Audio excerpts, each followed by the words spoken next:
President Donald Trump on the defensive today after a federal appeals court refused to reinstate his executive order on immigration. My administration is committed to your security, which is why we will continue to fight to take all necessary and legal action to keep terrorists, radical and dangerous extremists from ever entering our country. We will not allow our generous system of immigration to be turned against us as a tool for terrorism and truly bad people.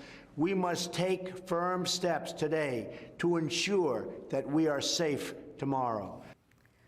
Let's bring in Republican strategist Noel Nikpour and Peter Emerson. He's a Huffington Post contributor and veteran of 2 presidential transitions. Good day to both of you guys. Noel, I'll start with you. There's been so much criticism of this ban. Is the president fighting a losing battle here? No, I think what he's going to do, Chanel, I think he's going to end up rewriting this and resubmitting it. And going back, you know, I'm probably going to throw your viewers for an outrageous loop, and I'm sure they're going to be irritated, but I've got to tell you, everybody's very upset about the quote-unquote Muslim ban. But if you look at this is a religious war.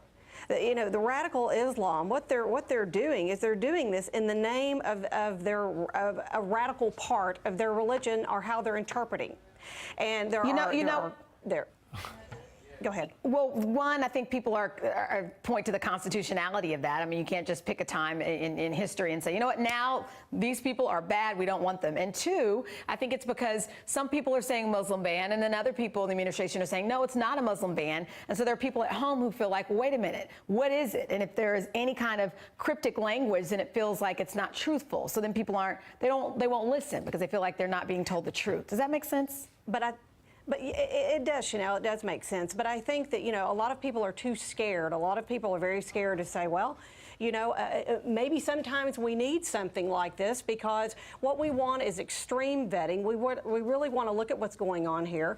And it's not persecuting all Muslims, but you've got to admit that what's going on with terrorism is religious-based. It is based on religion. So I'm sure I'm going to catch, you know, a lot of stuff on Twitter after saying this, but I had to say it. Go ahead, Peter. Can I interrupt? This is not even alternative facts. It's just ignorance of history. To talk about that it's done in the name of a religion or that we're not going to persecute all Muslims is part of the fear that's just driving this country out of a democracy and into some sort of fake and false sense of security. I mean, in 2010, when I wrote a piece about fear in America that was sweeping through town hall meetings, about 78% of Americans trusted the government. That's now down to about 8% in various polls. So when we feed the public with false information and we drive religion as a means of creating more and more fear, we're not only doing a disservice to the religions, but we're doing a great disservice to our country. That is anti-patriotic. Noel, I want to move on here, but really quickly, Noel, do you see the danger in taking a religion and trying to paint such a broad brush? I don't like it, but I see where Donald Trump's point is, and you've got to look at the reason he got elected. His claim to fame in the beginning of all this, a lot of people thought Donald Trump was a big joke, but he rose to claim to fame over that wall, and immigration was a huge part, and national security was a huge part. And whether, you know, the left or the right, you know, people in the middle disagree with it, Donald Trump got elected on some of those points regarding national security. And Peter? I agree. National security has always been one of the most powerful emotions in politics. I mean, John Kennedy got elected on a missile gap to a large extent.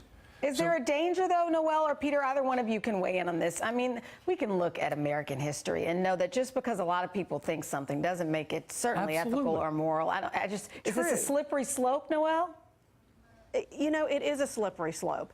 And I've got people, you know, look, my background is Middle Eastern, you know, so it's kind of I'm walking a thin line. I've got family, you know, but you've got to look at exactly what he's wanting to do. And I think it's convenient for the left and some people that are disagreeing with him within his own party and the right to take this and saying that he's wanting to, you know, ban all Muslims and it's all, you know, chaos. What he wants to do is have extreme extreme vetting. And I think all he wanted to do is just hold it up for a certain period of time so he could get a good system in play. Well, maybe they should have reworked it in private, There- perhaps. there's Go ahead, one Peter. there's one Maybe- question. maybe there's you're one, right. There's one question to be asked. Do we want a democracy or do we not? And if we Yes, want a democracy, we do. then we cannot have absolutes. It's like the Secret Service protection of a president. If you ask the Secret Service, they would prefer that the president never leave a building and it would be windowless. But the reality is a president has to move about. Well, on And a this note, let me- democracy has to be fluid and has to be open, particularly our democracy that was created by immigrants, many of whom were radicalized, particularly during the French Revolution.